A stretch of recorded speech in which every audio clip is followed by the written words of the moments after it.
Што ќе зборуваме денес? Деновиве кои што ги живееме на вистина упорно докажуваат дека живееме во апокалиптични времиња. Дека нема враќање во нормалата. Навистина, за жал, многу што се случува не е за арно и не е за радост, но секогаш постои во секоја трагедија, во секоја неволја, во секоја несреќа, а колку одминува времето, такви ќе се множат и по интензитет се повеќе и повеќе. Можеме да најдеме радост. Која е радоста во сето тоа што се случува, што го гледаме? Дека Господ доаѓа. Неговото доаѓање е се поблиску и поблиску. Нормалата нема да се врати. Минатото нема да се врати. Но Господ Исус Христос ќе се врати, како што и ветил. Ѓаволите ветија дека нема враќање во нормалата и си го држат зборот. Кога ѓаволите си го држат зборот, не се опуштајте, не се релаксирајте после ковидот, нема враќање во нормалата, колку ли по-цврсто треба да му веруваме на нашиот Господ, дека Тој си го држи зборот, дека Тој ќе дојде и ќе стави крај на сето ова зло, на сето ова што се случува. Јас би сакал на почеток да го прочитам 97-миот псалм, само да го прочитам. Кога го споменав мејатата сабота, состанокот во Давос, заборив да кажам, а може би сте забележале, дека отворањето, не знам дали и порано било така, но на годинашново отворање на таа конференција во Давос, конференцијата беше отворена со еден ритуал, со еден пагански ритуал, значи беше поканета една паганска, како да ја наречеме, вештарка, жрец, пагански свештеник, паганска свештеница, магионичарка, да го благослови состанокот. Како? Шаманка, добро. Добро, тоа се индијанци, нели? Добро, кого обожувале индијанците, американските индијанци? На кого му се клањаат, на кого му се молат. Многу интересно.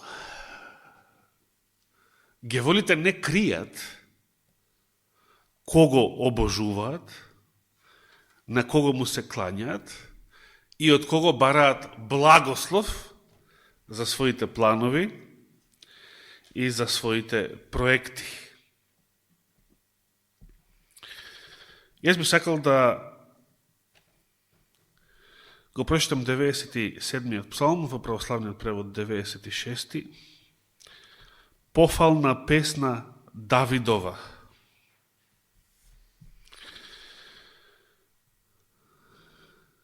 Запеј му на Господа нова песна. Запеј му на Господ цела земјо.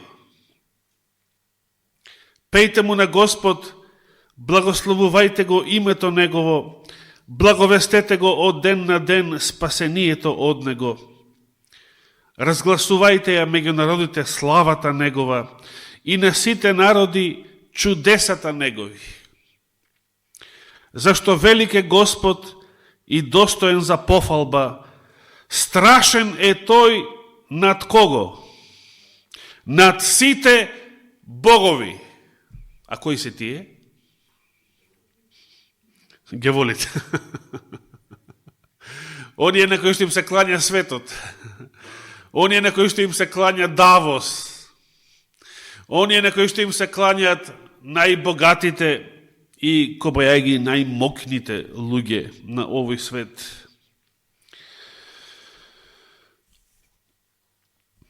Страшен е Господ над сите богови, бидејќи сите богови на незнабожците се идоли, а Господ ги создаде небесата, целата вселена.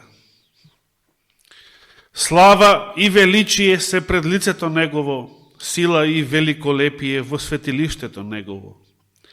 Воздајте му на Господ племиња народни, воздајте му на Господ слава и чест.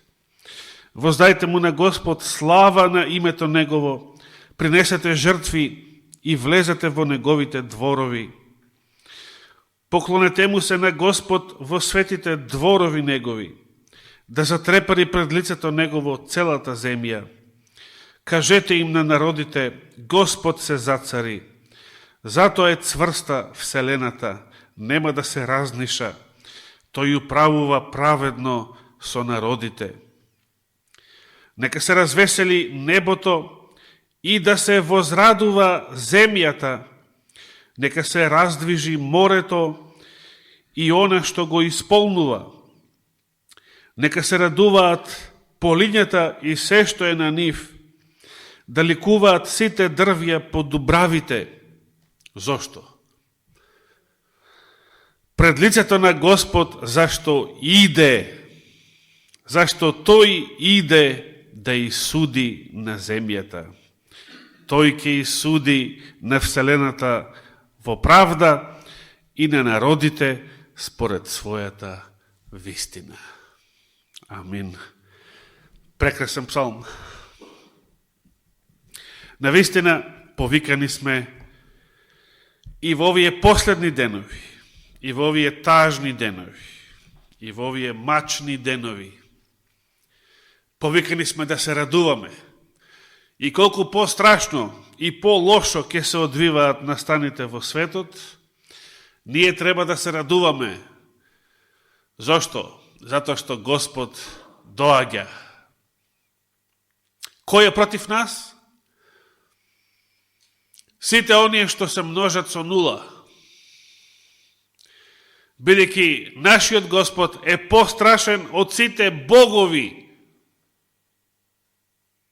а најмокните и најбогатите луѓе на светот се клањаат на тие богови.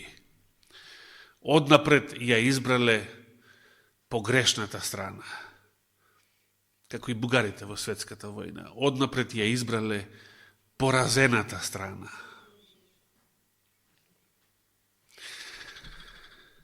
Ние пак го избрахме победникот на смртта и над секоја неизлечива болест, кој што и денес е жив, и над кого смртта повеќе нема власт, кој што доаѓа да исуди на земјата во правда и на сите народи според својата вистина. Јас би сакал денес да ви прочитам еден посебен поздрав од една личност, од еден наш пријател, кого ја лично не го познавам, ниту фаца му неам видено, но кој што тој нас одамна редовно не следи. Имено уште во октомври, и тоа во петокот на 20. октомври, кога патував за Љубљана, брат Борче ми испрати една порака, која што гласи вака. Здраво, Јани, добивме мејл од еден пријател кој не следи редовно на каналот. Еве што ни вели. Пријателот се вика Пане Јанев, иако сега не гледа, или во иднина. Посебно го поздравувам и него. Пораката што тогаш ни ја испрати е следната. Бидејќи беше вечер, добра вечер, Христос помеѓу нас. Амин. Активно ги следам вашите предавања и читам Библија. Видеата ми помогнаа да осознаам некои работи повеќе, но и лично да се поправам, слава му на Бога. Неодамна со еден пријател најдовме кај пророкот Софонија, 2 глава, дел каде што зборува за областа Газа и случаи кои се слични на сегашните. Значи, војната во Израел, во Газа.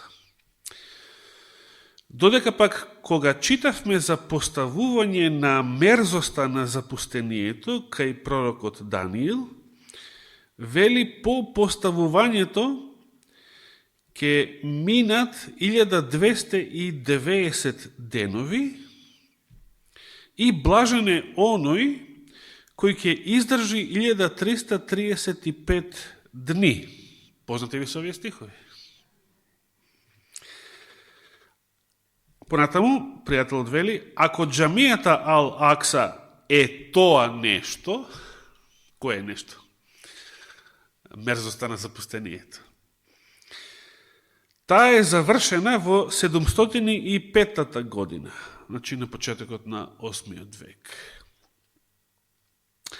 А од тогаш, по соларен календар, има 1335 години до годината кога е и последниот Великден евидентиран во православната Библија во календарот за Великдени, што може би по месечев календар и не е исто.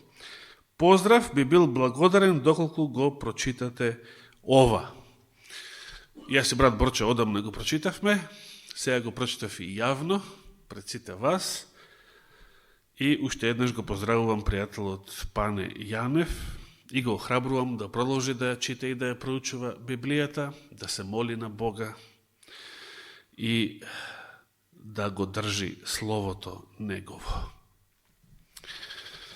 Интересно размислување, никогаш порано не сум помислувал на ова, но кога проверив на Википедија, таму навистина стои дека џамијата Ал-Акса не кажува точен податок, но била изградена или од калифот Абд ал-Малик, кој што владеел од 685 до 705, или од неговиот наследник Ал-Валид, кој што владеел по него од 705 до 715 година. Па сега, ако е или, граница помеѓу овие двајца калифи е токму 705 година. Која е последната година евидентирана во православната Библија, во календарот за Великдени. Ако проверите, јас проверив уште тогаш, тоа е 2040 година. Ја има и тука. 2040 година. Годинава Великден ќе се падне на 5 мај, а тогаш 2040 ќе се падне на 6 мај. Колку изгледа далеку оваа година. 2040. Но колку е? Само 16 години подоцна. Така? Која година бевме пред 16 години? 2008. Кој се крстија Љубица, Ивана и Стефани. Колку скоро беше тоа. Не беше скоро. Да. Или беше скоро. Мене се ми изгледа скоро. Замислете да живеете како првите луѓе, со векови. 600 години, 900 години. Па цела историја на светов позади ќе ни изгледа скора. Кратко време, скорешна работа. Замислете, само 6000 години е само 6 пати подолго од целиот животен век на Адам и првите луѓе. Само 6 пати нивниот животен век. Како сега изгледа тоа? Скоро или многу? Долго, дамнешно или кратко време?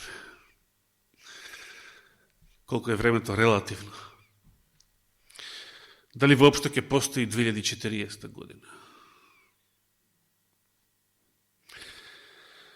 Јас тогаш ќе имам, ако сум жив и здрав, 66 години. Што значи 2640 ќе имам 666 години. Дали светот ќе постои? Уште колку ќе постои? Тоа не ни е откриено. Дали ќе постои 2030 година? Уште се зборува на интернет за 2030 година. 2031 година. 2027 година уште се зборува за неја. Интересно, почнаа да се множат и видеа за 2025 година. Пред да ги држам ја моите проповеди за юбилеот, минатото лето, на таа тема, и пред да ја споменам јас јавно 2025 година, нема видено ниту едно видео за таа година. А после тоа, некако почнаа да се множат. Или да беше мајка ми, ке речеше, па видео од тебе, па почнаа и они да зборат.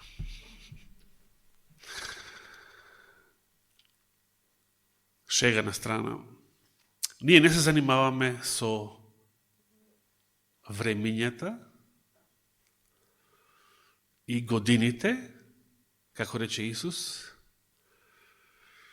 што Отецот ги задржа во своја власт.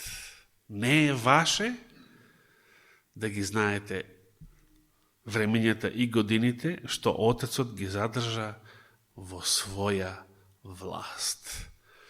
Но што знаеме и можеме да знаеме? Знаците на времето. Дали некој од вас има смоква во градина на Бавча? Јас имам на матка.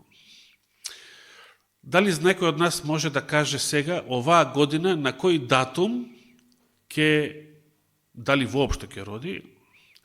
И тоа е знак прашање, нели?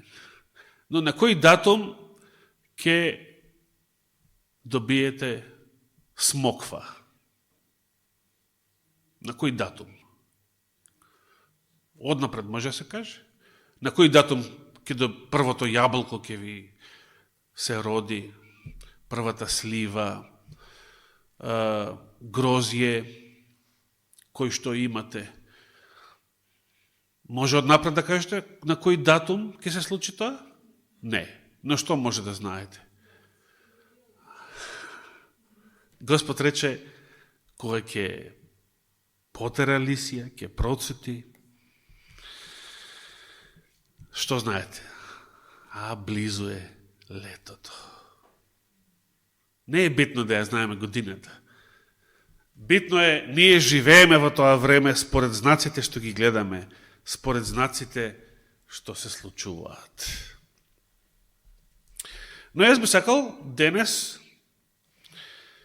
а не само денес, ќе предложиме сигурно и следната сабота, барем за овие 2 саботи сигурно, за понатаму ќе видиме, да се позанимаваме малку со оваа тема, мерзоста на запустението. Што е тоа? Мерзост на запустението. Ке отвориме прво во Господовите зборови. Евангелие според Матеј, 24 глава.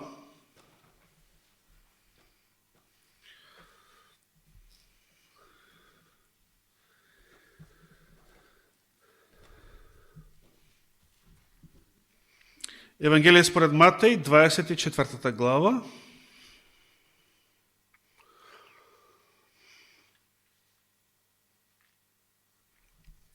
Во 15 стих Господ ја споменува оваа мерзост на запустението, или овде во овој превод гнасниот пустошник. Тука преводувачите многу не сватиле зашто станува збор. Не е ни чудно, не читаат, не проучуваат Даниел и Откровени.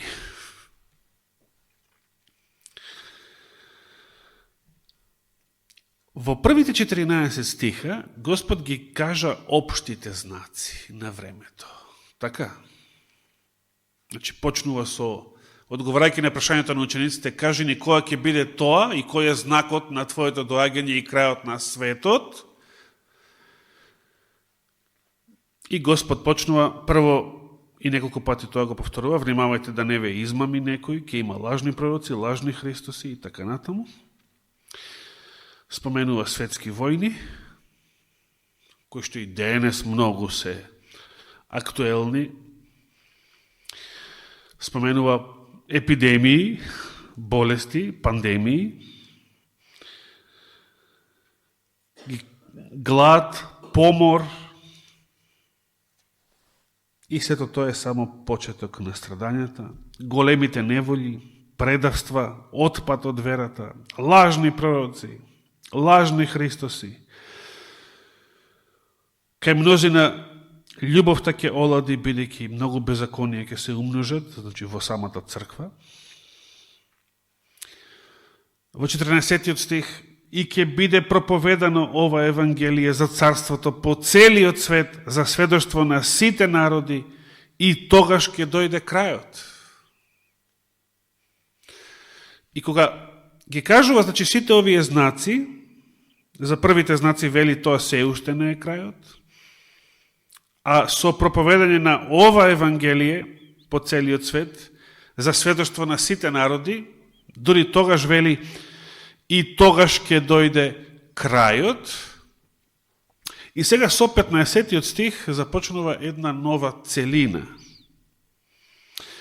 Па така, овој превод вели, штом го видите гнасниот пустошник како стои на светото место, или штом ја видите мерзоста на запустението, или на опустошувањето, како стои на светото место, за кое зборува пророкот Даниел.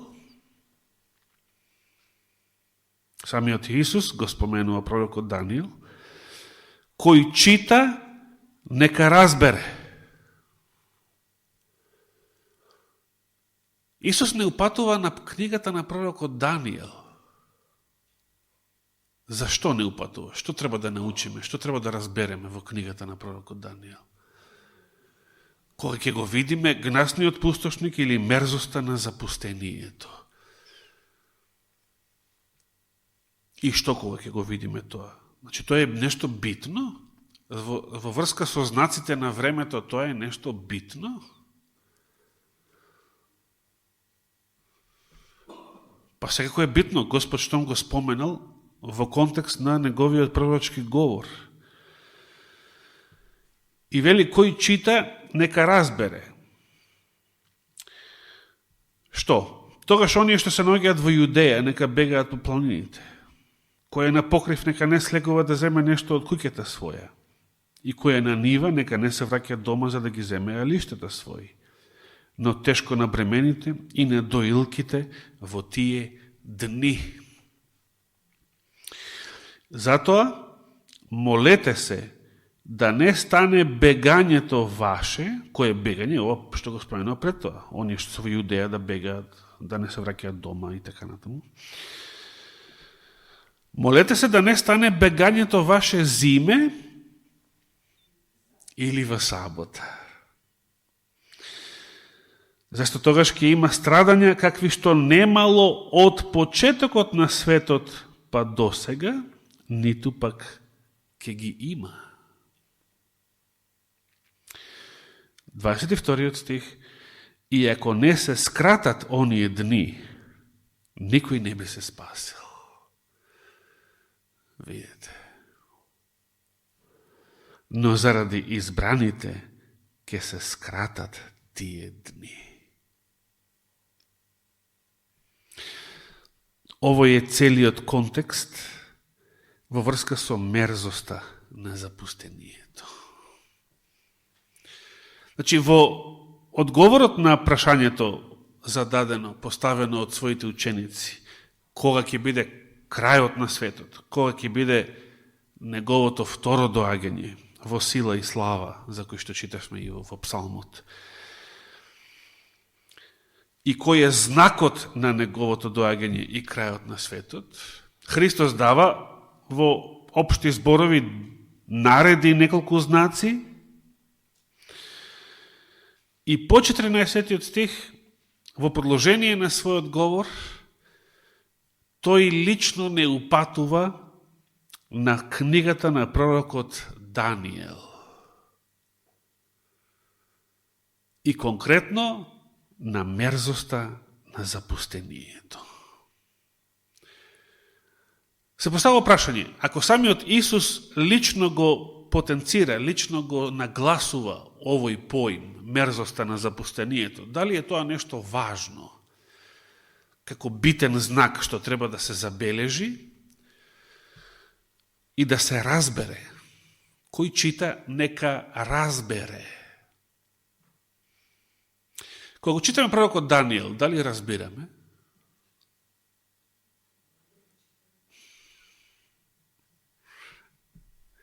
Кога го читаме Откровението, дали разбираме?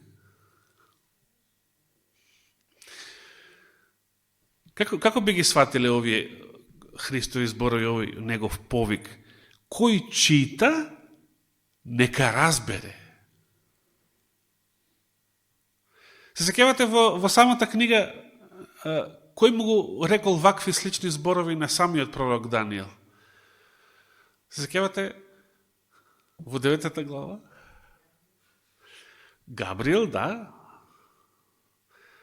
Ангелот му вели на пророкот: затоа знај и разбери. Се сеќавате кај беше тоа? Пред да отвориме таму, да ја довршам малку мислата. Кога Исус вели, не упатува, Исус те упатува на книгата на пророкот Даниел. И што ти вели? Ти вели да читаш, штом те упатува, значи те упатува за да читаш. Но исто така ти вели кој ќе го послуша овој првиот повик, да појдеш и да читаш, да го читаш пророкот Даниел. Исто така ти вели, кој чита, нека разбере. Па што да правам ако не можам да разберам? Господ ти налага, ти наложува, разбери.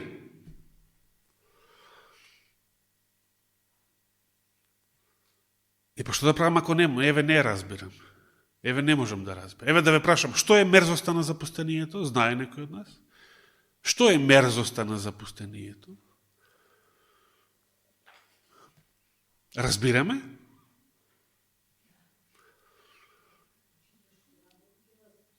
Ако читаш длабоко, значи постои површно читање и постои длабоко читање. Благодарам, интересен одговор.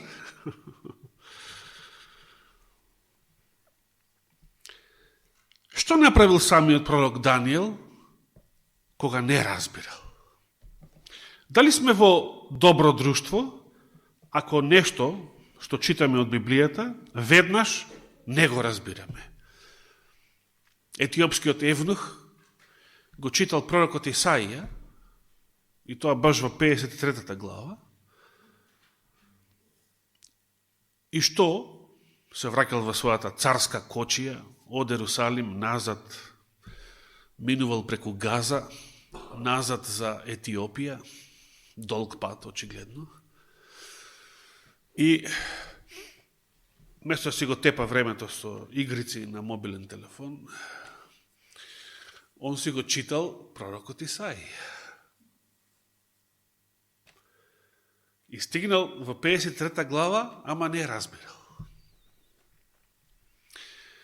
И Господ го преместува надприродно, со Божја сила, го преместува Филипа од едно место, од една локација, таму на патот за Газа, покрај Газа, на сосем друга локација, километри далеку, за да го доведе во контакт со овој човек. И му се жали евнухот, го читам Исаија, ама не разбирам. Добро, но тој беше еден етиопјанец, еден африканец, евнух на царицата Кандакија, еден еврејски, јудејски прозелит, кој што за време на празникот го посетил Ерусалим и сега се враќал дома. Читал и не разбирал. Тоа е како повеќето верници, да речеме. Повеќето верници во светот, повеќето христијани во светот, ако сакате и повеќето адвентисти во светот, денес читаат и не разбираат. Како стоиме ние во тој поглед? Што правиме ние во тој поглед? Кога го читаме пророкот Данијел, го разбираме ли? Да отвориме во Данијел 9 глава. Книга на пророкот Данијел, 9 глава.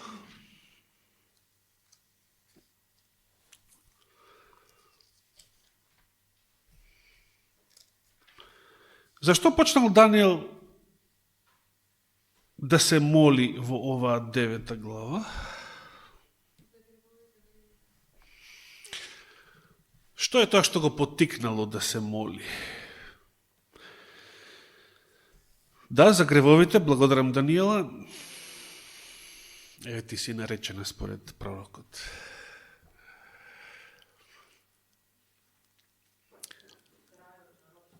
Да, значи, Данијел една работа разбирал. Го разбирал пророштвото што Господ го дал преку пророкот Еремија, дека Израел ќе биде во робство во Вавилон 70 години. И сега тоа време, Данијел се сеќавал на тоа време, како што јас се сеќавам на 90-91. Почетоците на мојата вера. Распадот на Југославија и така натаму. Уште си ја чувам дома, воената книжка на ЈНА. Само влегов во воена евиденција и потоа и војската и државата се распадна. Данијел се сеќава на времето кога како младо момче, 7-18 години, беше одведен со своите другари во вавилонско робство. Сега во длабока старост, на персискиот двор, се сеќава на пророштвото од Еремија, дека ке само 70 години Израел ќе биде во робство и Јерусалим ќе биде опустошен. И сега се наближувал крајот на тие 70 години, но што? Не се гледа никаков знак, никаков сигнал дека нешто ќе се промени. Ниту народот се враќа од Вавилон назад во ветената, во светата земја. Ниту некој се интересира да се обнови и да се изгради повторно Ерусалим. ништо не изгледа дека пророштвото на Еремија ќе се исполни. Значи, Даниел се нашол во една разочарувачка ситуација. И што направил? Да се молиме. Кога ние нешто читаме, не разбираме, или ако разбираме, дури не изгледа дека господовите ветувања набргу ќе се исполнат, што треба да правиме? Да се молиме. Дури и за нешто што Господ го кажал, што Господ го ветил, ние не треба да го чекаме здраво, да го земеме здраво за готово и чекаме, без да правиме ништо. Ние треба да се молиме. Дури и за нешто што Господ го ветил, ние треба да се молиме. И ние треба да работиме за тоа нешто да се случи. Затоа Даниел се молел. Бил свесен дека ако пророштвото не се исполни, нема да биде крив Господ, не промашил Господ, кажал 70 години, помина и ете, не се случи ништо. Дека ако пророштвото не се исполни, знаел каде се наоѓа вината за тоа. Вината за тоа е кај нас, во народот Божи, кој што не е спремен, кој што не е заинтересиран, кој што не му е грижа за Божјата реч, за Божите ветувања, за обновата на Израел, на Ерусалим. Знаел дека нашите гревови сгрешивме, вршавме беззаконија, постапувавме нечесно, се противевме, отстапивме од Твоите заповеди и од Твоите наредби. И тоа е причината зошто сме во ваква незавидна положба, со врзани раце, се уште во робство, во една пат позиција, во која што и не се гледа дека има некој излез, некој избор. Затоа преклони го Боже увото свое и послушај, вели 18 стих. Отвори ги очите своји, погледај ги нашите пустоши и градот во кој се призива името Твое. Зашто ние ги принесуваме молењата своји пред Тебе, надевајки се не на нашата праведност, туку на Твојата голема милосрдност. Немаме ние наша правда, наша праведност, со која можеме да се пофалиме пред Господа. Видите колку Даниел разбирал нешто што Христовите современици, фарисеите, векови подоцна не го разбирале. И во 20 стих, додека така зборував и се молев, и ги исповедав гревовите своји, и гревовите на мојот народ Израел, и ја принесував молбата своја пред Господ мојот Бог, за светата гора на мојот Бог. А пред тоа во 19 стих, нешто слично како во молитвата за Јосафат, за која што проучувавме неодамна. Вели, чуј Господи, прости ни, погледај и изврши, не колебај се, и сега, бидејќи не е заради нас, неме ние наша праведност, не сме ние вредни заради нас, за наш атер, да го направиш тоа, туку заради што? Заради името Твое, заради самиот Тебе, да не речат незнабожците, еве, прорече Господ 70 години и не се исполни, каде е вашиот Господ, нема Господ, не е вистина ова што го верувате и што го зборувате, бла, бла, бла, бла, бла. Да не се радуваат неверниците, нечестниците и да помислат дека нема Господ. Заради името Твое, заради Тебе, Господи. Така се молеше и Јосафат, нели? Така се молеа многу праведни луѓе во древната израелска историја. Така се молеше и Мојсей. Зошто, Господи, да го сотреш овој Твој народ? Ке се радуваат паганиве, ке се радуваат незнабожците, ке Ти се смеат, еве го изведе народот од Египет со силна мишка, со силна десница, за потоа да го погуби и да го сотре во пустината. За да не се обесчести името Господово. Колку се силни овие молитви.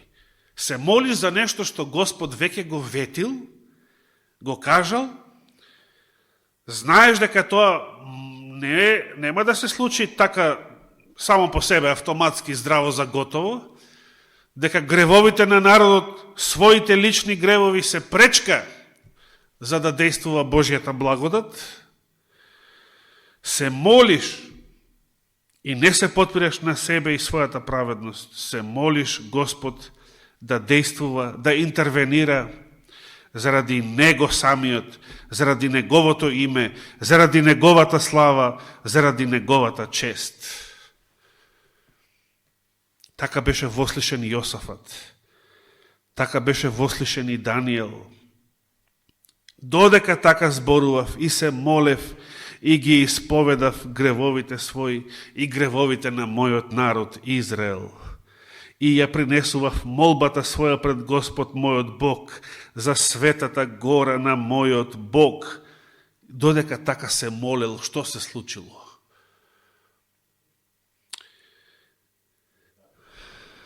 Дали тоа што се случило, Даниел го очекувал да се случи? Додека ја изговорав молитвата, 21 стих, човекот Гаврил, кога го бев видел во поранешното видение, значи Божиот ангел, долета брзо. Колку брзо? Тоа и американските и руските авиони денешни. Ниту ракети не се толку брзи.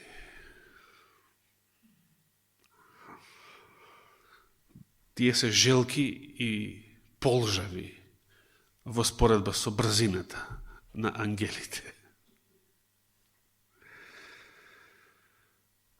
Долета брзо.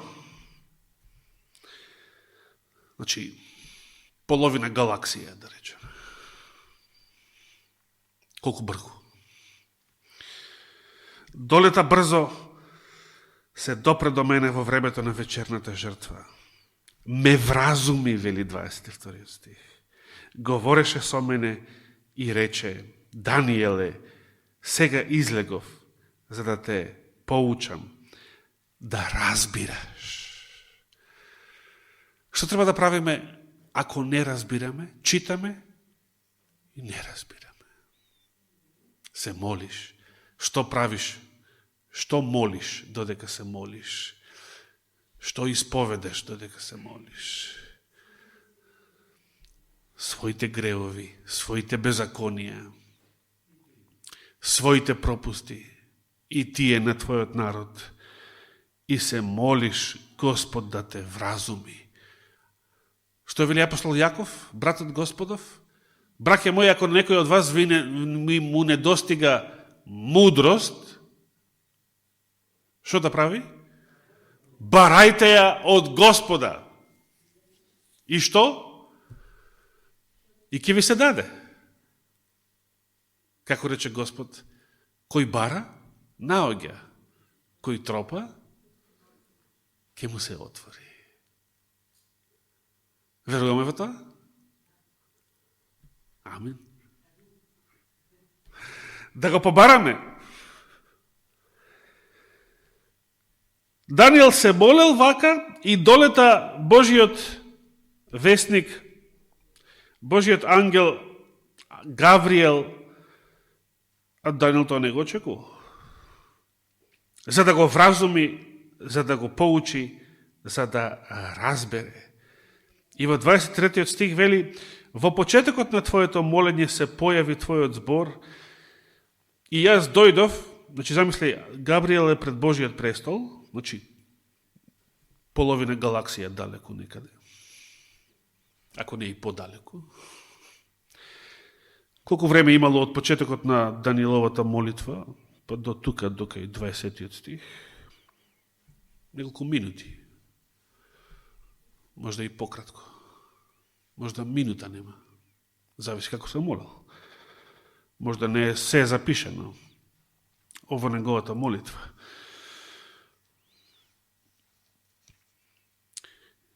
И јас дојдов да ти го соопштам, зашто ти си човек мил, сакан. И сега вели, па така, внеси се во зборот, вели тук. И разбери го видението. Повторно, налог, наредба, да разбереш. Исус што рече? Кој го чита пророкот Даниил? Нека разбере. Ама што правиме ако не разбирам? Се молиш. Што правам ако ми фали мудрост? Што вели откровението? Кој има мудрост? Не секој, не секој. Кој има мудрост, нека го пресмета бројот на цверот. Бидејќи е број на човек и бројот негов е 666. Зошто кој има мудрост?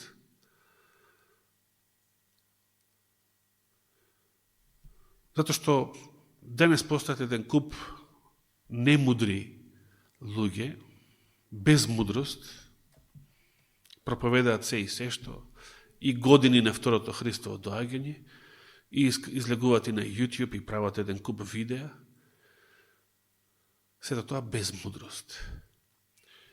И многу лажни пророци излегоа во овој свет. Само Божјата мудрост, ако не води, ќе разбереме како што треба и ќе разбереме исправно.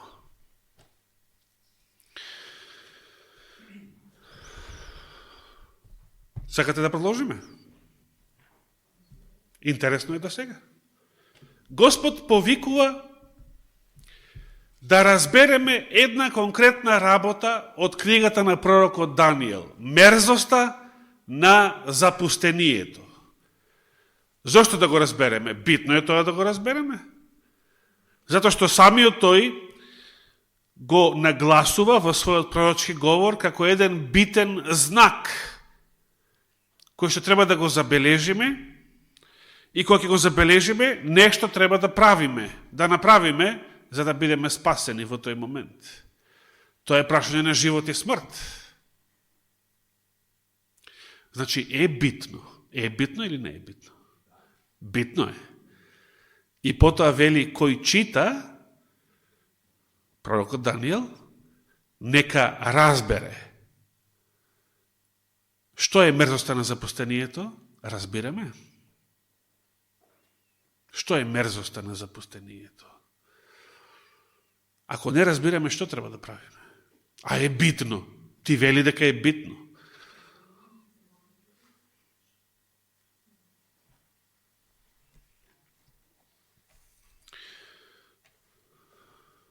Треба да се молиш. Треба да бараш мудрост. Треба да се каеш.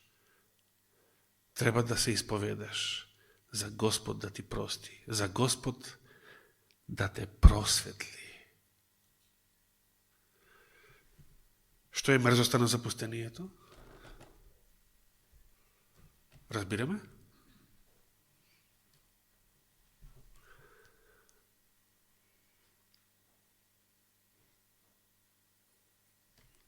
Дали џамијата Ал-Акса е мерзоста на запустението? Од кај знаете? А што е мерзоста на запустението?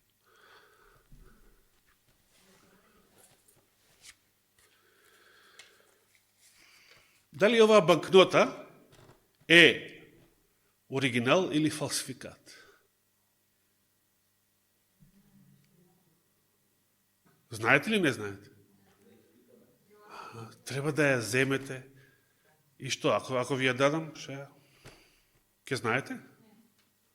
Зошто? Значи треба... Значи, дали може секој да ја испита? Дали може секој да ја испита? Дали во овој момент можеме да ја испитаме, за да знаеме? Че ни треба специјални знаења, ни требаат. Специјална вештина, специјална обука, може би. Нели? Знаеме ли што е брзоста на запустението? Или не знаеме? Џамијата Ал-Акса е мерзоста на запустението? Од каде? Зошто не? Што рече Господ, се сеќавате? Во Матеј 24 глава, во текстот, кога ќе го видите тоа, што? Бегајте, точно! Бегајте! Бегајте! Џамијата Ал-Акса стои повеќе од 1300 години, веројатно.